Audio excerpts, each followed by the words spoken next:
Bon, nous avons tout simplement ici les excuses de Antonio Rüdiger face à son comportement inacceptable, envers l'arbitre, envers tout le monde en fait.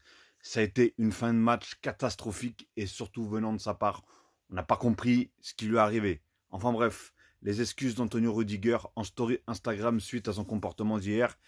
Il y a définitivement aucune excuse pour mon comportement d'hier soir. Je suis vraiment désolé pour cela. Nous avons très bien joué à partir de la deuxième mi-temps. Après 111 minutes, je n'étais plus capable d'aider mon équipe. Et avant le coup sifflet final, j'ai commis une erreur.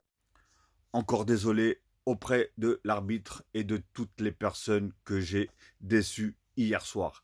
Franchement, c'est vraiment dommage. Réellement, c'est vraiment dommage parce que là, je pense qu'il va prendre une sacrée sanction. Bah, dites-moi dans les commentaires tout simplement quelle serait pour vous la meilleure sanction pour Rudiger. Car là, c'est obligé qu'il prenne un nombre incontestable de matchs.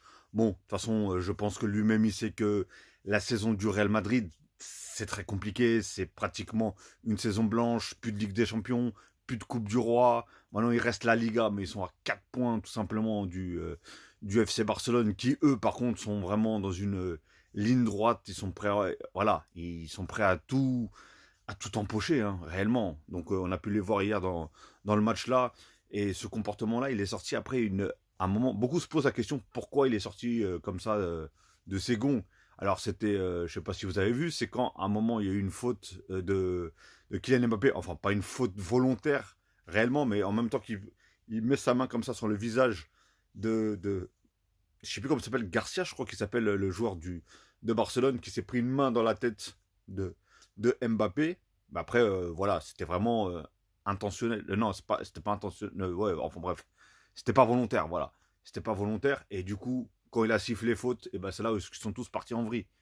Parce que voilà, ils étaient peut-être sur une contre-attaque, enfin pas une contre-attaque, mais genre ils étaient dans le camp du FC Barcelone. Donc pour eux, ils se disent on aurait peut-être pu marquer, égaliser et aller jusqu'au tir au but. Mais en tout cas, voilà. Maintenant, on a les excuses d'Antonio Rudiger. Tout simplement, voyons si le FC Barcelone, le camp arbitral aussi, vont accepter tout simplement ses excuses. Mais en tout cas, voilà, il les a faites. Même si beaucoup vont dire que voilà, c'est bien beau de s'excuser après avoir un comportement comme ça. Il a lancé des glaçons, je sais pas ce qu'il a voulu faire. Il a voulu se battre avec l'arbitre. Enfin bref. Donc dites-moi dans les commentaires ce que vous en pensez et surtout, quelle serait pour vous la sanction idéale pour Antonio Rudiger.